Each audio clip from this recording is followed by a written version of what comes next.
Salve, amigos, tudo bem? Estamos num cenário novo e para um mês especial. Hoje estamos aqui para apresentar um programa especialíssimo para o mês da mulher. E a nossa convidada será Juliana Spiegel, professora de biologia, que irá abordar um tema muito interessante, que é a sexualidade e a escola. Vem comigo, vem com o canal do Monteiro, nesse mês tão especial.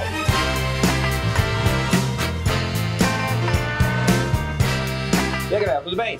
Hoje estou aqui com a convidada Juliana Spiegel. Muito obrigado, Juliana. Muito prazer. E está aqui para conversar com a gente sobre essa questão que envolve sexualidade, escola, mulheres, jovens, ou seja, a informação e a educação sexual. Juliana, qual o desafio hoje? Antes de mais nada, desculpa, seja bem-vinda. Muito obrigada, é um prazer estar aqui junto com o Monteiro, ainda mais nesse mês para a gente discutir alguns assuntos tão importantes. No meu caso hoje aqui, falando não só sobre assuntos importantes para mulheres, mas para todo mundo, principalmente para os adolescentes. Que bom! Seja bem-vinda, e aí que vamos começar o nosso bate-papo falando o seguinte. Hoje nós temos uma discussão muito forte, aí pegando as redes sociais e que acaba afetando a escola, em que se discute essa questão sobre educação sexual. E esse tema vira tabu, porque a pessoa que ignora, que desconhece, não sabe o que é educação sexual. Acha que é pornografia na escola, acha que é ficar dando aula de sexo. E aí a gente tem que entender que sexualidade, educação sexual, são questões que são necessárias debater. Então, dá para a gente esclarecer um pouco o que é isso? Não só questões necessárias, como fazem parte do dia a dia de todos nós, né? Existe muito... É engraçado, né? Porque mesmo a gente estando em 2019, existe ainda esse tabu da relação sexual, da sexualidade, de se trabalhar isso. Como você falou, é um grande desafio da escola, existe uma grande discussão até no meio acadêmico se é ou não é função da escola, se é ou não é papel. Mas eu particularmente acho que não só é papel da escola, como também é o papel da escola. É óbvio, né, que a primeira área de formação sobre esse assunto é a família. Então, é a família, como a gente está pensando num ambiente escolar, eu tenho que pensar na família do meu aluno. Em todas essas relações que ele tem familiares ou que ele não tem, no que se é conversado ou que não é conversado dentro da família. Mas é claro que a escola também é um meio. Tanto é um meio que o currículo escolar já traz isso, as diretrizes e bases já trazem, desde a infância, desde as primeiras séries iniciais, essa discussão. E aí é interessante a gente falar um pouco sobre isso, porque quando eu falo sobre sexualidade, educação sexual, eu não estou, primeiro, estimulando nada, eu estou orientando, eu estou explicando, eu estou informando, porque a ignorância é o pior problema. E a gente também não está incentivando nenhuma escolha, nenhuma necessidade de escolha, nada disso. Não está doutrinando. Jamais, não é função, nem é nosso interesse. É uma informação. E sexualidade, esse termo, é um termo geral. Não para as relações sexuais em si, mas para a sexualidade do indivíduo em relação a si mesmo. Entender o seu próprio corpo, as suas transformações. Então, em cada fase escolar, né? Eu sou professora de ciências e biologia, então eu já pego os anos do fundamental e ensino médio. Mas o fundamental 1, né? Aqueles anos iniciais, já se conversa sobre esse assunto. Eles já têm curiosidade, eles começam a reconhecer o corpo, a ver as diferenças. E quanto mais base eles tiverem nesse assunto, melhor eles vão ter um desenvolvimento no momento da adolescência, de transformações hormonais. Então, assim, é função da família, obviamente, em primeiríssimo lugar, e é muito função da escola também. É interessante que, assim, acaba sobrecarregando um pouco os professores de ciências e biologia, pela questão da informação científica. Né? A gente domina o conteúdo científico, que obviamente é muito importante de ser passado. Mas eu acho que faz parte de todas as disciplinas. Isso perpassa pelo cotidiano do aluno. Isso daí e é interessante perceber o seguinte: nunca se teve tanta informação, né? A informação hoje está na internet, a informação hoje está disponível em banca de jornal, a informação está presente na TV. Ou seja, nunca houve tanta informação. E tanto acesso à informação. Correto. E o que você acha que é o grande empecilho, qual é a grande barreira nisso aí? Existe o aluno que está buscando a informação e mesmo com essa informação fica parecendo que ele não sabe usar a informação. Ou é outra coisa? É uma grande incógnita, né? Porque nunca se teve tanta informação, tanto acesso, e nunca se tiveram tantos casos de DST, por exemplo. Né? No Brasil, nos últimos anos, o índice de DST aumentou muito, em todas as idades, inclusive nos mais idosos também. E gravidez precoce diminuiu de uns anos para cá, mas o Brasil ainda é um dos países da América Latina que tem um alto índice de gravidez precoce. Então, o que está acontecendo no meio do caminho que não está dando certo? Ou essa informação está chegando de forma muito superficial?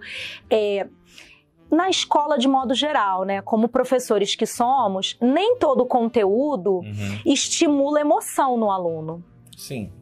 E ele só absorve aquele conteúdo e só usa aquele conteúdo como parte do seu cotidiano quando aquilo ali lhe afeta, lhe emociona, né? A identificação, né? É a identificação. Ele se vê naquilo ali e a partir dali ele tem um envolvimento. E aí eu acho que são várias questões.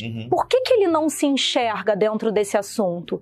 Porque talvez a família não o enxergue dentro desse assunto? Porque ele é adolescente também, na maioria dos casos ele acha que ele pode tudo e que não vai acontecer com ele?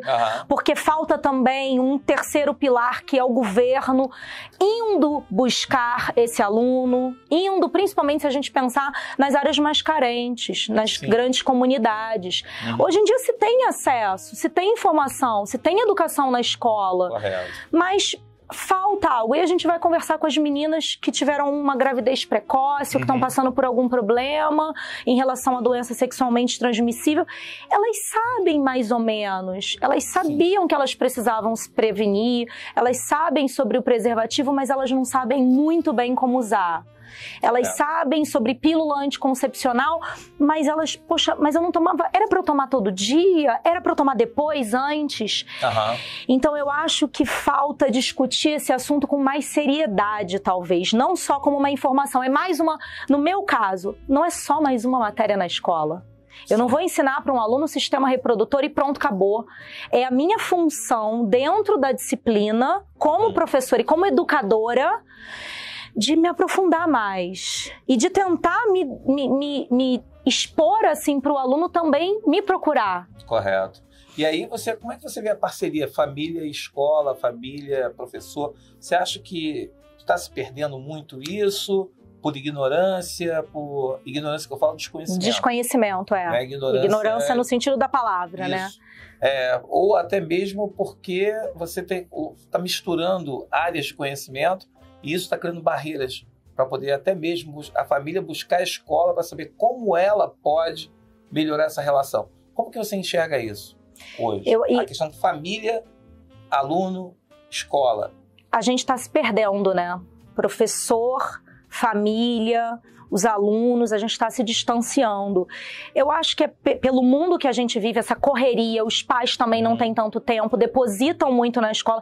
É engraçado, porque os pais não têm muito tempo, e aí eu também não estou julgando os pais, porque cada um sabe a vida louca que tem. Mas os pais depositam muito na escola. Mas no momento em que se fala de educação sexual, eles não querem. Não. Isso deixa que eu resolvo com meu filho porque eu quero dar uma educação da forma qual eu acho certa. E, na verdade, não deveria ser assim, né? A gente deveria se unir justamente para informar. Se juntar, se agregar. E aí o que acontece é que muitas vezes os pais também não dão conta, porque não é um assunto simples, né, de ser trabalhado.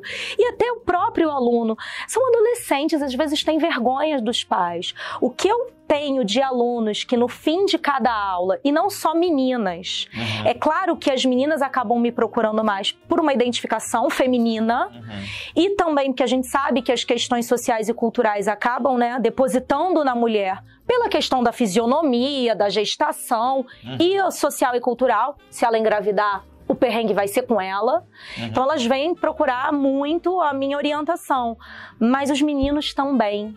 E quando é um menino, isso é interessante, porque eu sinto que ele não teve essa abertura ou ele não teve essa liberdade dentro de casa. Então eu acho que está faltando a gente lá desde o início, quando o pai coloca lá o seu filho nas primeiras séries iniciais, ter uma discussão mesmo profunda com a escola, e a escola também se posicionar, e não, esse papel também é nosso, e vamos fazer um trabalho bacana. E não ficar, eu acho que esse tema fica no ar, fica subentendido. Os pais têm que falar sobre o assunto, mas de maneira subentendida, e ninguém fala oficialmente. A escola tem que falar sobre esse assunto, mas de maneira subentendida, então deixa para o professor de ciências e biologia. Cadê o educador sexual? Né? Cadê esse profissional? E as meninas, assim, elas têm essa coisa de que hoje, a gente observa isso, a sexualização hoje está muito, desde crianças, muito intensa, né? As crianças são bombardeadas desde cedo com essa quantidade de informação. E claro que quanto mais eles são bombardeados, maior interesse, você acaba vendo o desenvolvimento precoce de meninas e meninos. Eu acho que até eu estava vendo uma reportagem sobre a questão da menstruação, que está vindo cada vez mais cedo. Como não vou trabalhar esse assunto nas séries iniciais se com 9, 10 anos uma menina já está ficando menstruada?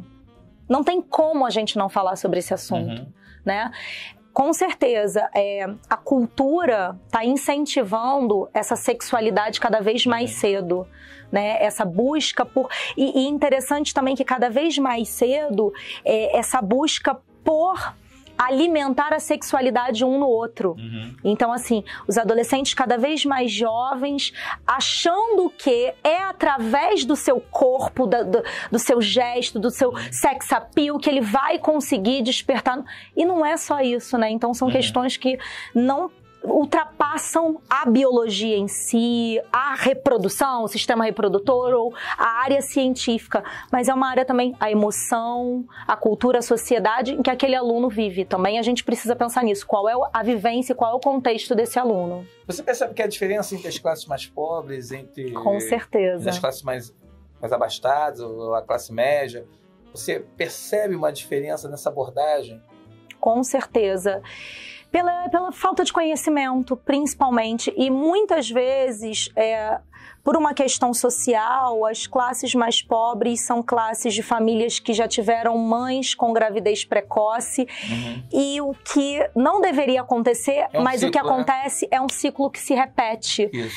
E a gente precisa quebrar esse ciclo, e só com informação, muita orientação lado a lado é que a gente vai conseguir quebrar esse ciclo. Então a gente precisa estar junto da família para conversar sobre esse assunto e entender principalmente quem é o meu aluno. É claro que numa sala independente da classe social, digamos assim, eles são diferentes, eles têm vivências diferentes, religiões diferentes, e a gente precisa levar tudo isso em consideração. Mas assim, a gente não pode deixar esse assunto passar batido. Hoje mesmo eu estava mexendo no Instagram e me chamou a atenção a publicação de um rapaz falando sobre a questão de menstruação, dizendo que só menstrua mulher porca, porque hoje mulher escolhe se quer menstruar ou não. Uma pessoa que escreve postagens desse tipo, e aí... Aí uma menina estava falando sobre cada vez que eu leio uma coisa dessa, é a certeza de que a nossa sociedade precisa cada vez mais ser educada. Esse tipo a internet hoje virou essa terra em que as pessoas postam as coisas mais absurdas, assim, sem noção, sem sentido, e cria-se um território de uma, como eles gostam de falar, treta em cima de treta.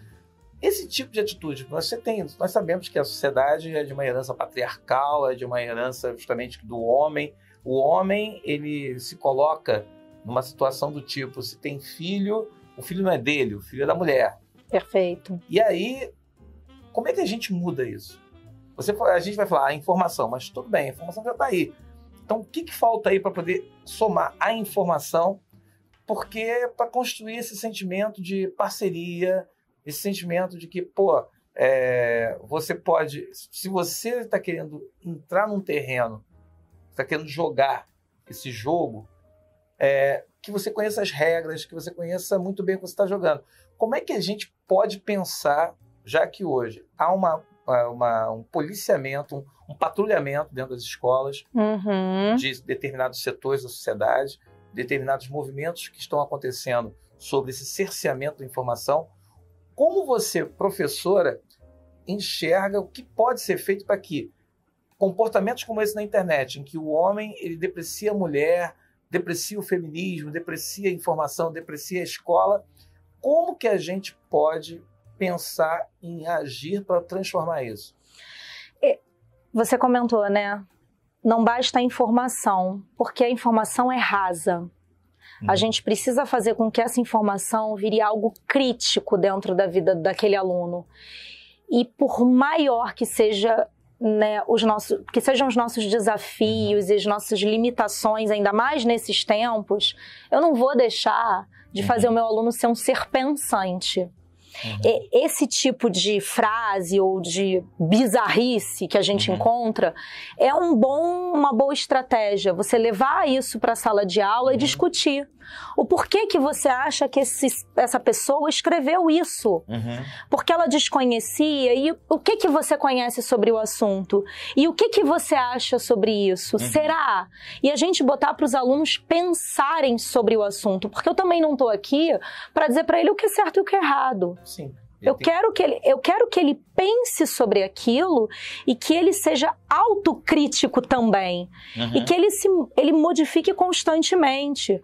Quando você pega uma série inicial, você vai discutir algumas questões de educação sexual e sistema reprodutor, eles trazem concepções prévias. Correto. Que, de forma assim, bem elaborada ali dentro da sala de aula, eles próprios vão desconstruindo. Eu não preciso dizer que está certo ou que está errado.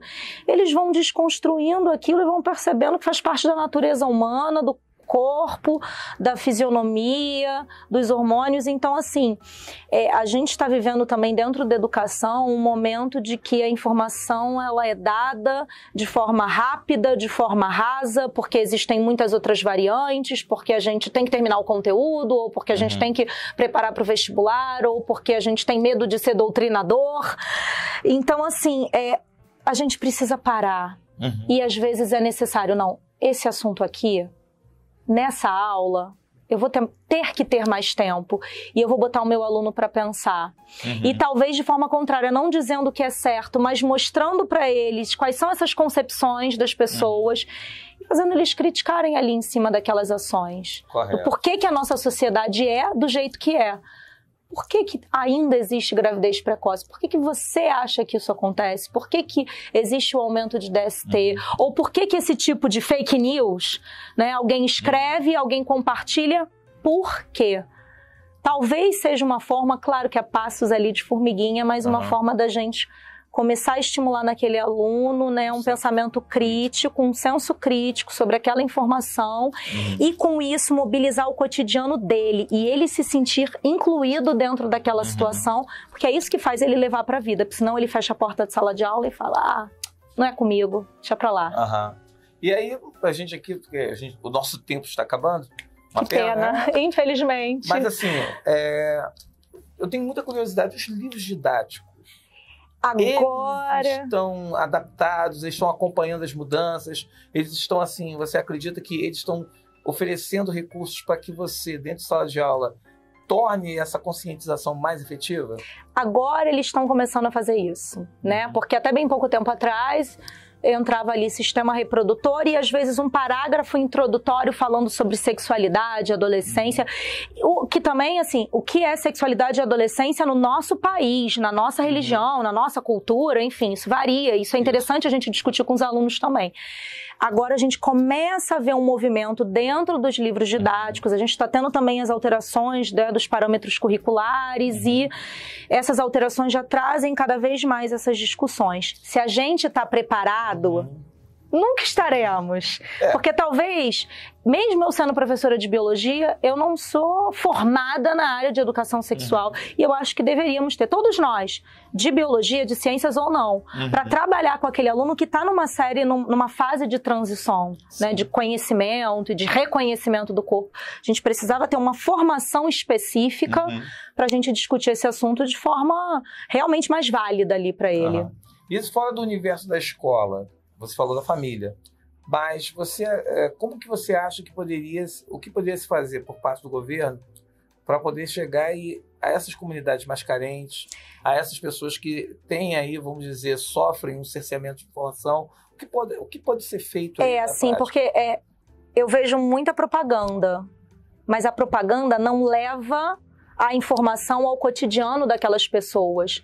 Eu sei que se você for ao posto de saúde, você tem preservativo, mas se você for ao posto de saúde, eu acho que falta o governo ter campanhas que cheguem à população, ter médicos, ter ginecologistas, ter educadores sexuais, ter psicólogos com formação nessa área, porque o ensino, de modo geral, eles até têm acesso, mas eu preciso que eles cheguem até esse indivíduo e não esse indivíduo vá procurar, porque não vai. Sim. É preciso chegar junto, ir na casa, bater na porta, vai ter uma palestra, vem, deixa eu conversar com você. Como um médico de família faria, seria mais ou menos assim com aqueles adolescentes para evitar. Inclusive, nessas últimas semanas, estava passando uma reportagem sobre uma escola na Colômbia, uma comunidade, a escola daquela comunidade, que tinha 70% das meninas com gravidez precoce, diminuindo os números assim maravilhosamente bem, porque incluíram na escola e na comunidade ao redor médicos, psicólogos, professores com formação e discussão sobre esse assunto. Então, funciona. Funciona.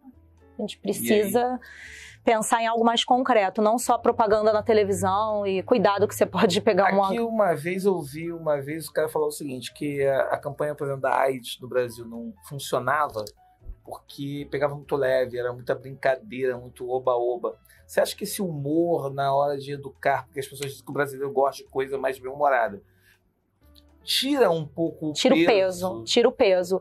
A campanha do HPV que tá rolando aí, que a gente vê às vezes em outdoor, ela é toda colorida. Você fica até com vontade. Nossa, acho que eu vou pegar um HPV. Porque são pessoas felizes, rindo, colorido. Pode ser que atraia... Deve ter uma noção, mas eles não têm a real noção de que é um vírus e de que não há cura, o tratamento, as possibilidades, o câncer. A gente fala e eu sinto que muitas vezes o aluno acha que é algo assim, numa nuvem. Ele não vai me atingir. Não vai atingir. E aí você vê uma propaganda em que tem um monte de adolescentes felizes, se previna contra o HPV, você fala, opa, então nem é tão ruim assim. Tem uma discordância aí, né? Então a gente precisa pegar mais pesado nesses assuntos. Juliana, eu queria agradecer. Ai, foi um prazer. Nosso tempo aqui é curto mesmo, mas eu acho que se você pudesse deixar uma mensagem para o nosso aluno que está aqui assistindo a esse programa, ou para qualquer pessoa, para todos que estão aqui assistindo, que mensagem você deixaria em relação a essa questão que nós estamos vivendo hoje, que é reforçar essa ideia de tabu, que a gente estaria doutrinando, que a gente estaria aí, no caso, estragando ou levando o aluno para o lado do mal. Que mensagem você deixa em relação a tudo isso, depois de todo esse nosso papo aqui? Levem a sério o conhecimento. Levem a sério o conhecimento, busquem esse conhecimento, tragam ele para dentro do cotidiano de vocês. Muitas vezes o aluno pode achar que o professor, né, que a gente aqui está sendo inimigo ou que está falando algo que não faz parte da sua realidade, mas na verdade a gente só quer se reunir para prevenir, para preservar, para te prevenir, para te preservar. Para os professores é um desafio nosso, para as mulheres um desafio dobrado por questões, né, que a gente já comentou aqui, mas o nosso aluno precisa entender que ele está dentro de um contexto em que o aumento de doenças tem sido muito alarmante, a AIDS continua aí, as DSTs de modo geral, a gravidez precoce, a gente precisa levar isso a sério, não apenas como um tema de livro didático. Muito obrigada pelo convite. Eu que agradeço. Que venham as próximas. E tem até uma coisa muito importante, né? Porque uma vez uma aluna estava falando assim, poxa, agora só ficam falando de violência contra a mulher. Parece que nunca existiu. Eu falei, sempre existiu. Agora está se falando. Que bom que está se falando. Estamos vendo. Então, se você não falar de HPV, não falar sobre esses assuntos que são tão polêmicos, fica parecendo que não existe. Que não existe. Não há perigo algum, não há o que temer. E aí que em pleno do século XXI, a gente não pode ter medo, nem receio, nem tabu. E alunos, principalmente, se não se sentem à vontade com a família, conversem com seus professores, com amigos próximos, que sejam mais velhos ou que tenham mais conhecimento no assunto. Não fiquem com dúvidas, né? Sim. Porque a dúvida faz a gente fazer coisas erradas. E depois se arrepender. E depois se arrepender.